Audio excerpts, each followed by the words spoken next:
Good evening, everybody. Welcome to the Unitarian Universalist Congregation. Tonight we have a forum called Making Changes with Environmental Consciousness. And our speakers tonight are Regan Watts, Eau Claire County Recycling and Sustainability Coordinator, and Erin LaFaive, who is an herbalist author and author of the Learning Herbalism Workbook. And so I thought I'd start with Erin, and if you can just reflect on some of what brought you to this work and to some hints on environmental consciousness.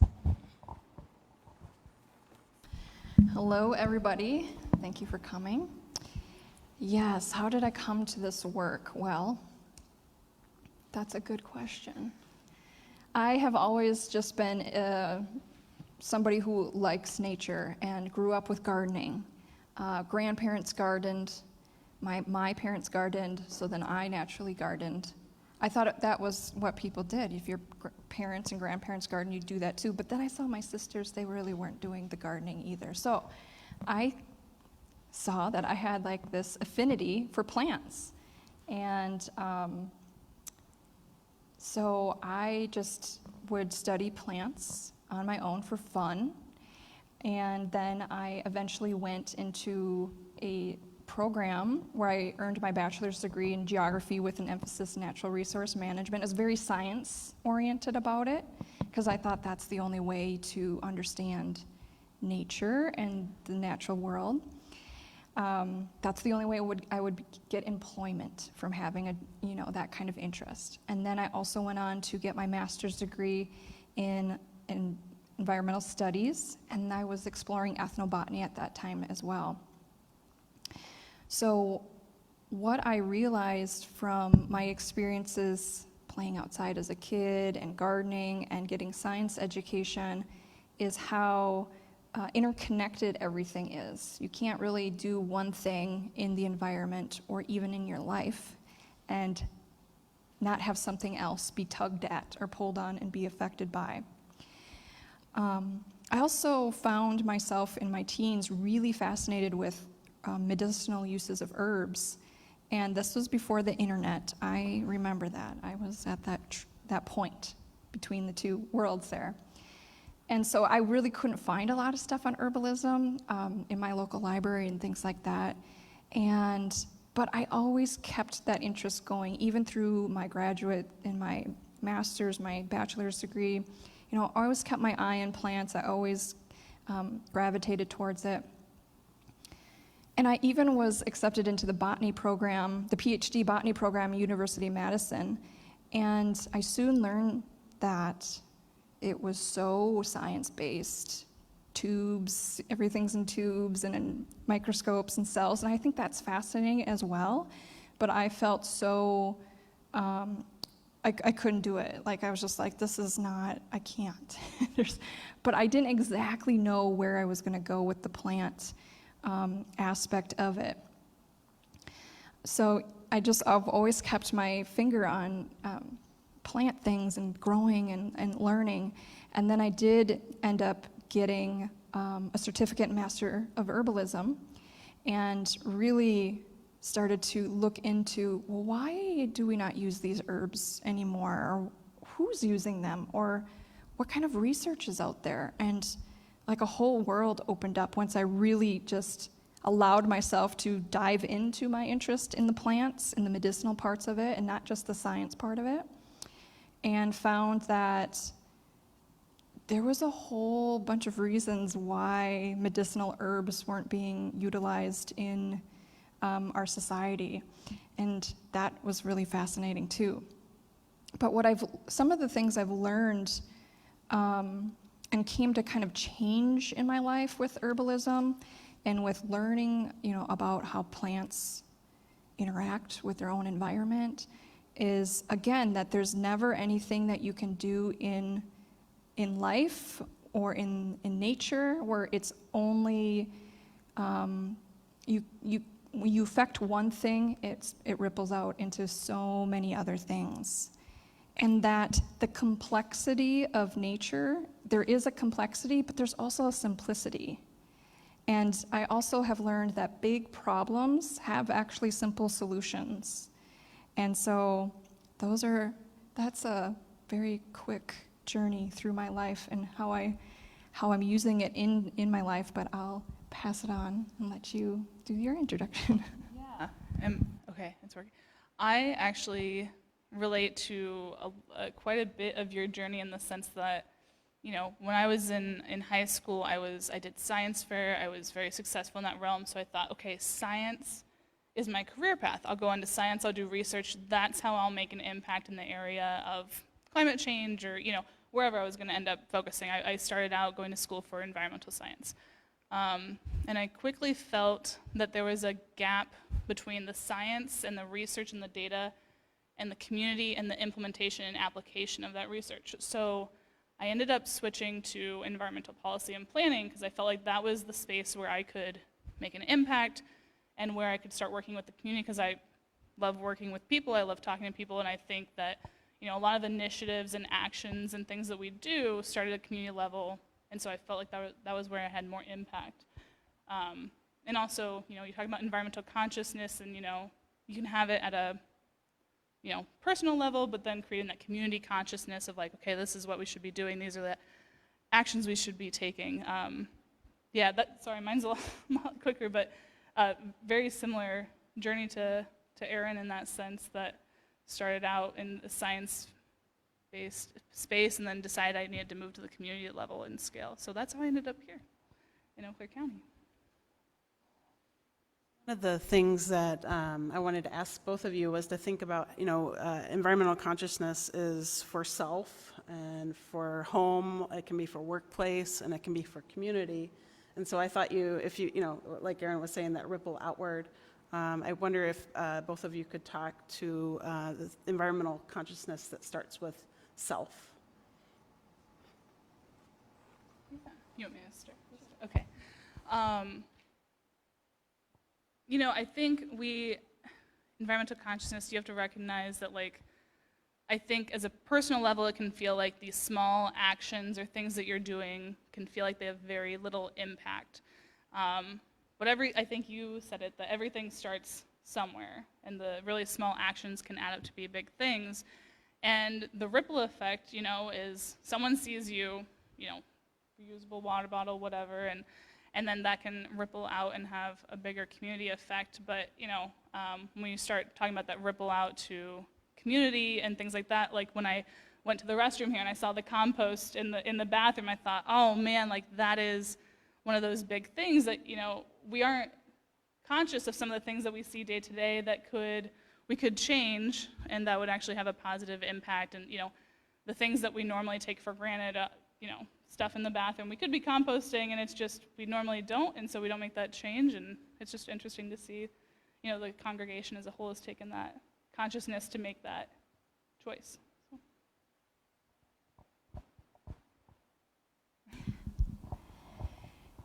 Yeah, so I think of my gardening practices and how certain other family members who are gardeners will kind of just be like, what is that? Why does that look like that? That doesn't look that good. And it's like, yeah, that's right. My gardening practices are different because I know that my garden will benefit pollinators. It will benefit other beings in this world besides myself and soil microbes. So, what looks to some people like a messy garden, to me is me working with nature. So for instance, using a mulch gardening technique where I don't need to till the soil. I'm actually adding compostable material to my garden. And I will not always plant in rows because to me that I just like to plant in patches, and I plant in kind of with the season, when things are ready. Rather than this is my time to put everything in the garden, I'm going to do it now. It's like, no, this thing can go now, this thing can't, it needs a warmer soil. So things kind of look hodgepodge in my garden. And also, even the landscaping, people have said, don't you want to clean that up back there? It's kind of just looks like weeds. I'm like, do you know how many medicinal herbs are back there? like that's like a treasure trove to me. So by doing those things, maintaining it, even when I get kind of the side eye and the words that are like, why don't you clean up that type of things? I just hold steady. I'm like, oh, that kind of hurts my feelings, but I'm just going to hold steady here. And other people will like, what do you have over there? Well, then I start showing them, and then it's like that awareness, like it just kind of, it ripples out that way. So gardening practices, landscaping practices, and of course, all sorts of other things that I do in my home that I assume everybody else does, but I see people who throw away things in the garbage still that are recyclable. And I say, don't you recycle? Oh, that's just a gimmick. I was like, oh, okay. I actually, the comment you made about your garden and getting comments on how it looks, we had someone come up earlier asking about no mow May. And that's the perfect example of, it's a very public demonstration of I'm doing something different because I, believe this thing. And I think it can be really challenging for people to maybe do that at first because it's, against the status quo and, depending on your city regulations, they may not even let you. So yeah, that's a very interesting point as well. And, my recycling, yeah, you're right. People bagging their recyclables or, not being fully aware. And it does feel like you can be in an echo chamber and so you're like, how do people not know this? Yeah.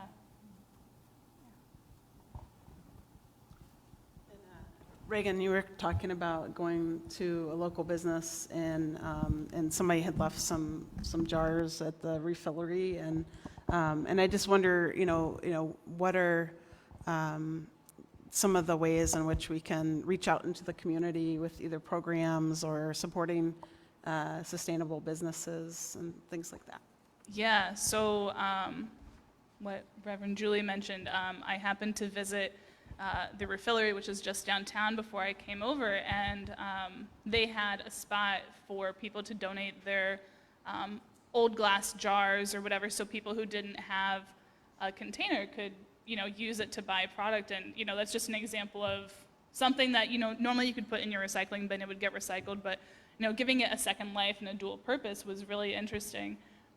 We have lots of businesses and resources in the area for similar type of stuff. We have Eau Claire County residents can take advantage of free electronics recycling year-round now. And that has been a great thing to see from the community. Last year we recycled almost 500,000 pounds of electronics through that program once we made it free, which about doubled what we had done in 21. So, just being able to give access to that type of program meant that more people could participate in sustainability and, that ripple effect of less illegal dumping in the rural communities and things like that, a lot of cost savings. And so, yeah, there's lots of other businesses that will take specialty recycling items, like the TerraCycle boxes and things like that too, and yeah. Can you explain the refillery?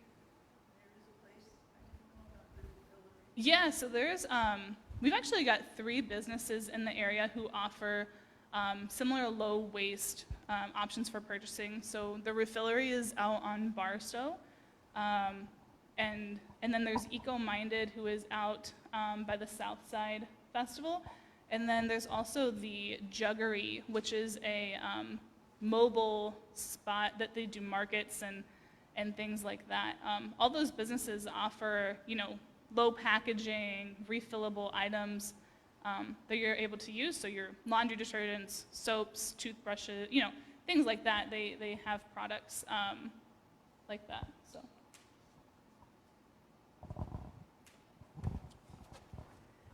Erin, I was wondering if you could tell us a little bit about the community garden and maybe the herbal garden and how that impacts the community. Right, so there is what's called the shared, what are we calling it? Forest Street Shared Garden. Well, there's the Forest Street Shared Garden, and then there's the herbal garden too, yes. Yes, the vegetable and the herb garden. I have been most involved with the herbal garden lately. And this is a place where we grow the herbs together, and then we share the herbs together, and sometimes we even make herbal remedies together. And not only do we keep them for ourselves in our own households, but we also will share them with other organizations in the area when we make collaborations. So like sharing salves for skincare, and sharing relaxing teas and things like that, because we want to help get these herbal supports to people that may not necessarily have access to them at other times. And yeah, I mean, just in our community garden alone, just having our own things and being like, oh, I'm going to share this with some other family members or some other friends. And we're also creating a space for pollinators to come, and which the vegetable garden, it's a little ways away, but still it's a nice nectary, what do they call those? Nectaries, a safe place for those insects to go. And we're also like reclaiming that area that's been, you know, we're rebuilding the soil there as well. And just letting people know that, hey, there is a such thing as like a shared, this herbal garden that we have together. And it's not just for culinary purposes, but for herbal remedies. And we share our knowledge between each other. And we get to meet other people who are growing these things and share, you know, how it's going, share our own herbs from our own gardens too with each other. So it's a great like community hub, and kind of normalizing this idea of using herbs for herbal remedies and being able to support yourself, you know, with minor aches and pains and things that are pretty benign that you don't necessarily need to go to a doctor for, but you kind of want to fix that, and not, you want to help yourself fall asleep a little faster. And why not? Why not support ourselves and find compassionate ways to care for each other and boost our inner knowledge about these things.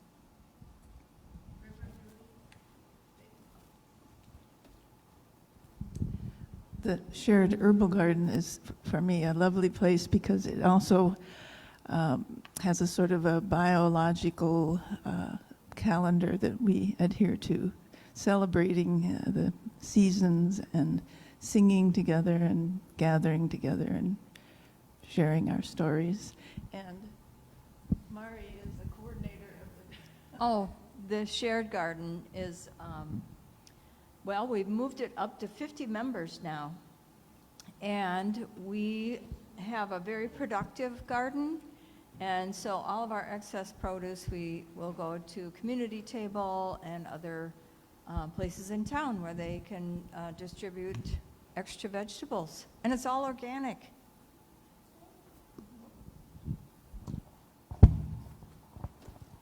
I was wondering if our speakers could talk a little bit about environmental consciousness as far as how to get ideas on getting practices to change. Because, you know, there's like you said, you know, people who deny, you know, it's a gimmick, or climate change is a gimmick, or just different ideas about how to get that consciousness out into the community.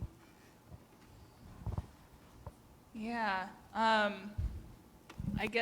I guess in my line of work as a government employee, things tend to be a lot of business and finance perspective. And so when you talk in that sense, you know, these big changes, let's say, you know, investing in solar panels or renewable energy, you know, that type of stuff often has to come with the fiscal argument. But when you talk about, you know, I bet there was some issues getting that composting in your bathroom. I wouldn't be, yeah, right? Yeah. I think it's just a matter of, you know, everyone has a perspective or experiences that have given them their opinions and where they've come to and why they might be disagreeing. Maybe they've, you know, been, you know, kind of burnt on something, or maybe they've been misinformed on stuff. But I think it's just coming from a place of compassion and willingness to have open discussion. I've seen just a lot of growth in space in that. When someone is kind of apprehensive about something, just come prepared with all your facts, but then also come with a space of compassion and willingness to listen. Yeah, I am always curious about where they're coming from. Like, why do you think this is a gimmick? Or a lot of times people just find things really inconvenient, or they don't know what the steps are, or they're just not used to it. You know, they don't have like the muscle memory to just separate things. You know, it seems so simple to people who are already doing it, but to people who aren't, you know, they want to see what the benefit is to them. But I also try to bring about an awareness to people that this, you know, humans are not, this earth wasn't just made for humans. Like, there's other beings, critters and stuff that also want to live. And yeah, it's a challenge to try to get somebody to change their perspective on why they want to continue to do destructive environmental things. And so I wish I had a really good answer to that, but just like you said, there's leadership things that need to be done, but besides just pointing fingers at people and saying you should really do this, there needs to be this more awareness about why are we doing this? Like, what really happens? What does the water look like when you actually dump stuff into it? You know, I think some people are really removed from what this actually looks like when pollution is really happening. I feel pretty fortunate. I feel like we have clean air and clean water here. So for people who live here and have never moved away to see some of these kind of things, and it can be just like, well, what's the problem? So yeah, I don't have an answer. I like what you said about people thinking that it's inconvenient. Earlier today, I was kind of thinking about this, and you know, a lot of our environmental issues that we might be facing have come out of perceived convenience. So our single-use items are made for convenience. They're disposable. We don't have to hold on to them. You know, the lack of regulations around environmental issues are out of convenience for businesses and producers and things like that. And so sometimes it needs to be inconvenient because we've kind of taken the luxury of convenience and now we're kind of paying for it. And so that's, you know, maybe that's not going to help you change anyone's mind, but just a kind of realization that, you know, we're going to have to be uncomfortable and it's going to be inconvenient at times. And, you know, we need to go back to some of our old ways that are less convenient. We need to slow down and stop, you know, trying to rush through things. I find that I create the most waste or I cause the most environmental damage maybe when I am the least prepared. And so when I need that convenience, that's when I, you know, create the most waste or use the most resources. I think also we're sadly fortunate to have such a large country and so much affluence that we can take our trash and hide it away so we don't have to think about it. It disappears for us once a week. It's not, it's like, oh, I'll just put it out there. It goes bye-bye. It's not, there's no problem. There's plenty of places to put it. Yeah. Do you have any questions from anyone in the audience or comments? Just so people online can hear if you can use the mic. As you were talking about that, I was curious as to, is there any, at least seemingly effective way to incentivize people to become less convenient? I know that we have this nickel bottle return or this or that, which doesn't seem to be very effective. Have you run across any effective incentivized processes that seem to work? I would say it, as with most issues, it comes from both directions, right? So it comes at a consumer level. We have some responsibility as a consumer to buy the things that are, you know, maybe most environmentally conscious, but it also comes on the producer end. So the people making the products and things like that, you know, they are equally, if not more, you know, responsible for the environmental damage. You know, there's a lot of equity issues that comes with the convenience of things. And so, yeah, I don't say I have a solution. You know, it's a big issue to tackle, the issues of, you know, single-use plastics and all that stuff. There's a lot of money to make sure that those industries don't change and that we keep wanting that convenience. Yeah, I don't have a solution to that one. I'm just looking at large-scale protests against certain products. I'm going to go back to Cesar Chavez and the grape boycott. Did anybody remember that? I mean, that actually was quite effective, and it took on a life of its own.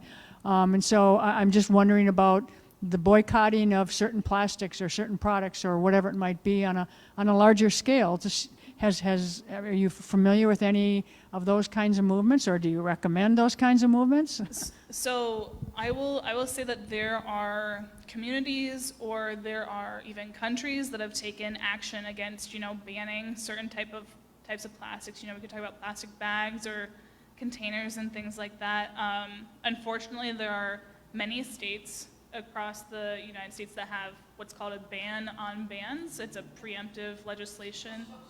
So unfortunately, that's something that we can't do in Wisconsin at this current time.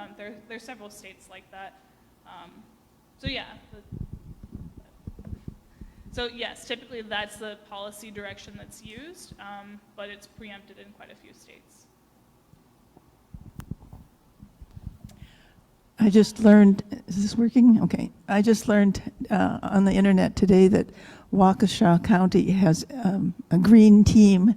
We were saying we need a new name, but green team, which means that not just the religious groups gathering with religious groups, but a whole county-wide team that is gathering.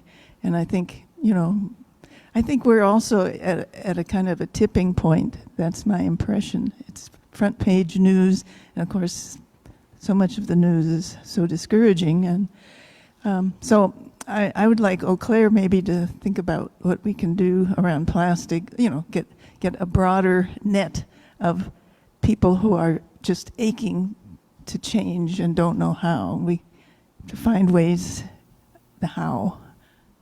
Yeah, so I will, there's actually some opportunities coming up where community members would be able to provide input in this space of sustainability and the environment.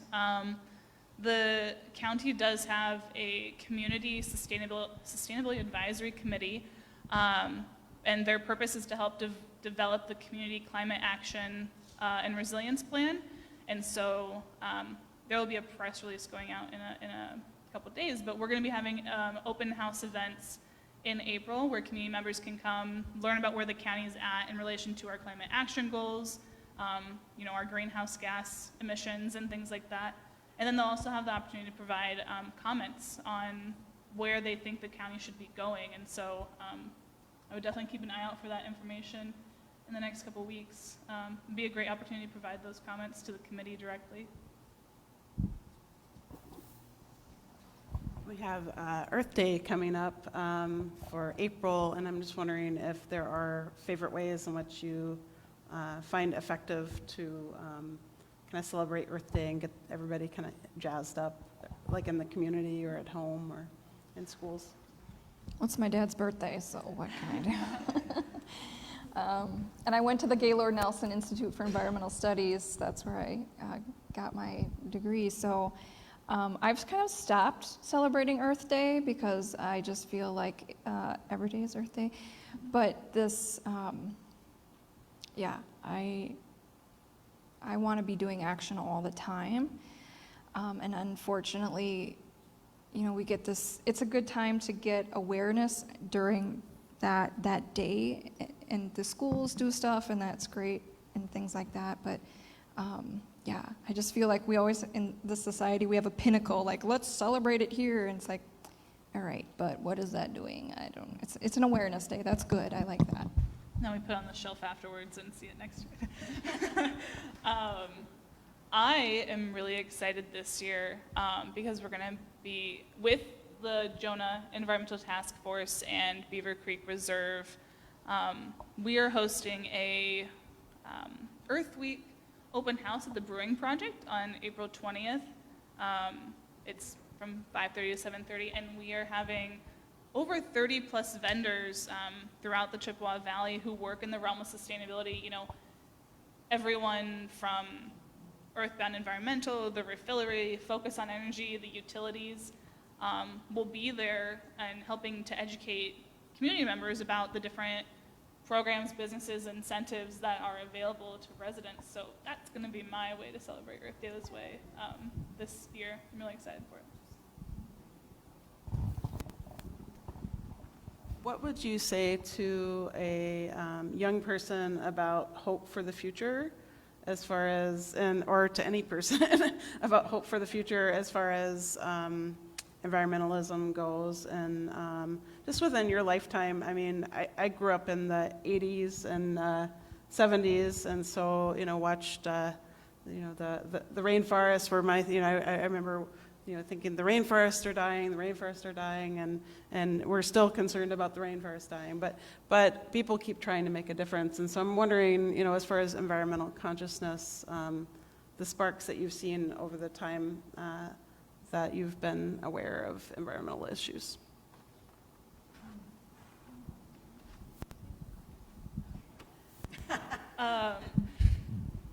Yeah, so this is something that, I've talked a lot about with people of different ages, is this idea of climate anxiety, the real fear around, climate change and this doom and gloom, because that's what we see in the headlines, and that is accurate.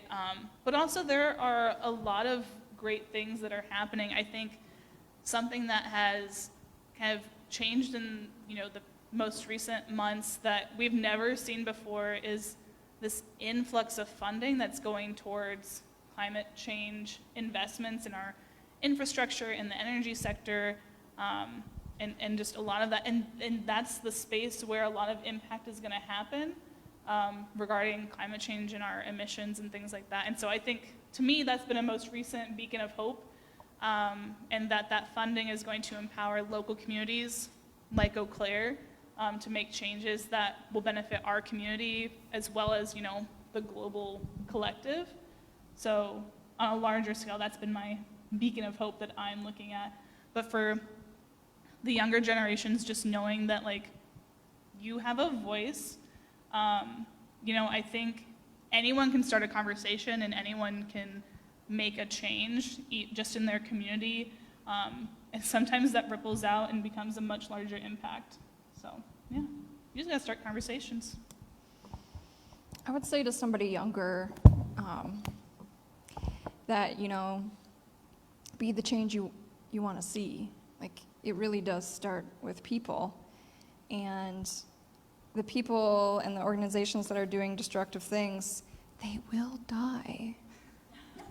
They will.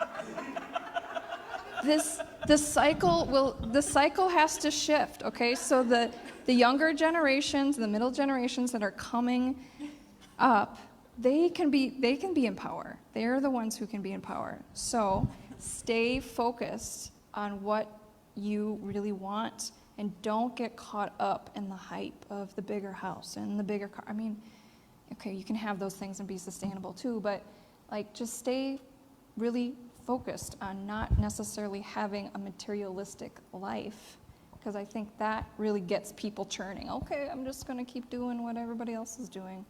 And it's okay to have a beat, to go to the beat of a different drummer, that it may feel uncomfortable to deviate from what your friends are doing maybe, but there's always people around you that want to do the same thing too, want to join in and help. So we can be the change.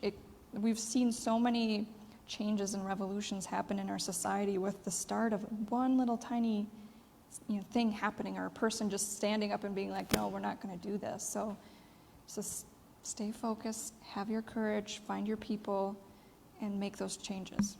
I'm always amazed at when I talk to, high schoolers or middle schoolers or anything like that, I'm amazed at how much they already know and how much how much action they're already taking in their own lives, even though, I think the perception can be, you don't make the money in your household or anything like that, and so you can feel a bit powerless in that sense, but there are a lot of things that you can do that either, maybe that's the discussion, the barrier that you're trying to overcome is just within your own household as a younger individual.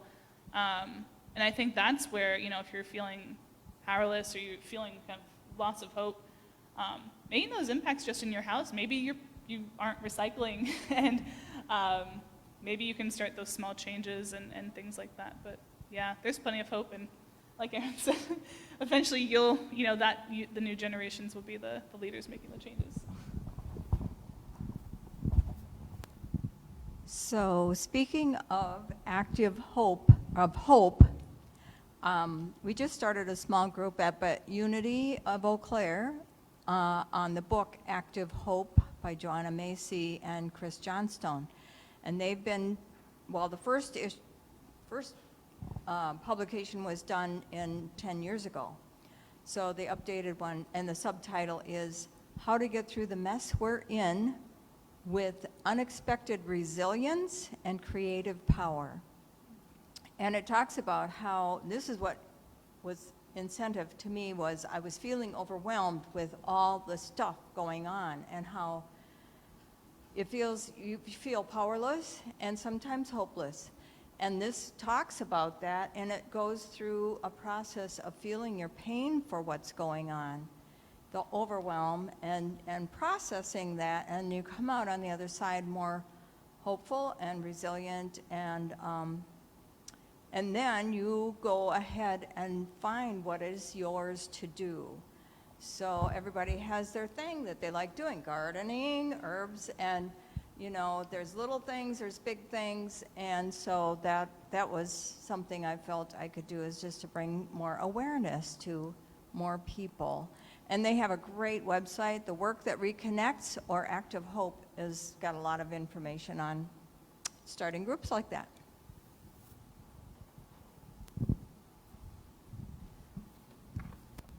Some of us live in neighborhoods where, we're the odd ones out. And so I'm really excited about the No Mow May. And because in my neighborhood there, I'll get excited when I see the lawn with the dandelions. But there's a lot of lawns with, chemicals and things like that. And I'm wondering if any of the environmental groups are going to have any little sign that says No Mow May, because I would love to put it in my yard and just watch the grass and the flowers grow above it.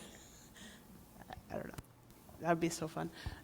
Yeah. So Jonah and the Jonah Environmental Task Force have, and I can't remember. There's another Prairie Partnership or whatever. They've partnered together, and they will have No Mow May signs.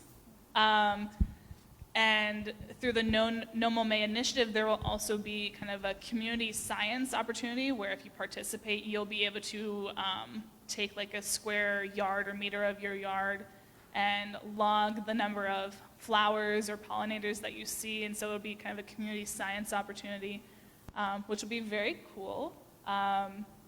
There will be more information on that. We have in the Beaver Creek Recycler, our annual newsletter, there will be more information on No Mow May and how you can participate and things like that, and that should be out in the coming weeks. And so, I think on the website there's about 3 different dates that they'll be handing out the No Mow May signs. You don't have to register or anything like that. You can just come get a sign, and then if you participate in the community science study, then you can log your data, and it'll be really cool to see. I think everybody should post pictures of their lawns and then their neighbors' faces who are either loving it or who need to learn to love it. I live in Chippewa Falls now, but I'm gonna try and participate and see how that goes. No, I'm just kidding. Anyway, we have a question from online. Ralph Edwards asks, do you think that the shift to electric vehicles will help reduce use of environmental damaging fossil fuels? Yeah, so there's been some studies that have come out that, kind of talks about the carbon footprint of an electric vehicle. So obviously everything that we do has an environmental footprint or impact, right? So the mining of resources for the batteries of EVs has an environmental impact. And so what this study does is look at an EV charged just like on a standard electricity grid that has, fossil fuels in it, it has some renewable energy, kind of what the standard is right now, and then compared to a normal gasoline vehicle and the carbon footprint of both of those. And so I don't remember the exact numbers, but it kind of, the electric vehicle pays for itself in your carbon budget, right? Kind of in 1.5 to 2 years, depending on how often you drive it, the makeup of your electricity grid. And so in 2 years, you will have already kind of saved up the carbon that the electric vehicle would have contributed to the environment compared to a gasoline vehicle. So yes, I do believe that as we transition the grid to more renewable energy, and as more EVs are becoming accessible and affordable in the market, that yes, it will reduce our emissions. Do we have any more questions from those online or in person? Do you all have anything more that you would like to say about environmental consciousness?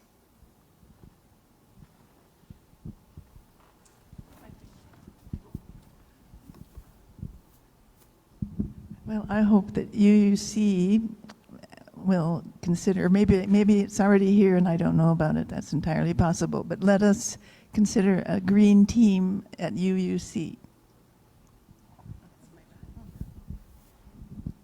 I'm not sure this is a question so much as a thought that we maybe should take forward, and that is when you talked about how do we give kids hope, the public schools are a great place to plant seeds of hope when we have curricula that focuses on environmental sustainability, and we have curricula that focuses on compassion and focuses on treating each other with respect. And I think as we see what's happening where various parts of society are being overwhelmed by censorship and everything else, it's critically important that we know who we vote for, that we support our public schools, because our public schools are really the foundation of what's going to happen in the future. And unless we spend time knowing our candidates and voting for candidates that are supporting our value system that we're talking about right now, we're going to go down a really dark, dark path. And whether it's the school board, or I look at Jim on the county board, well, your candidates, whatever they might be, some of us don't pay attention to what their values are and what they will bring forward for us. In fact, many of us don't even vote. So I guess I'm just saying, first of all, support and honor the public schools and what they're doing in terms of helping kids find hope. But any elected official who's in a policy-making situation really can change the future. So I think it's up to us to make sure we know what we're doing.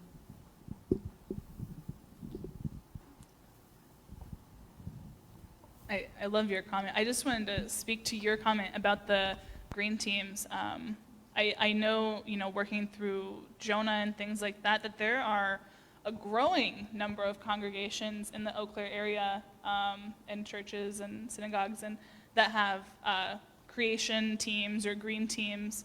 And it has grown rapidly. It's been really exciting to see just in the span of less than a year how they've started out with maybe 3 congregations of people who were in Jonah, and now there's 10 to 12 congregations who regularly attend their meetings. And so it's been really inspiring to see that, because that's where you have people of all backgrounds and everything at these congregations and churches. And so that's been really exciting to see that growth of community in that sense.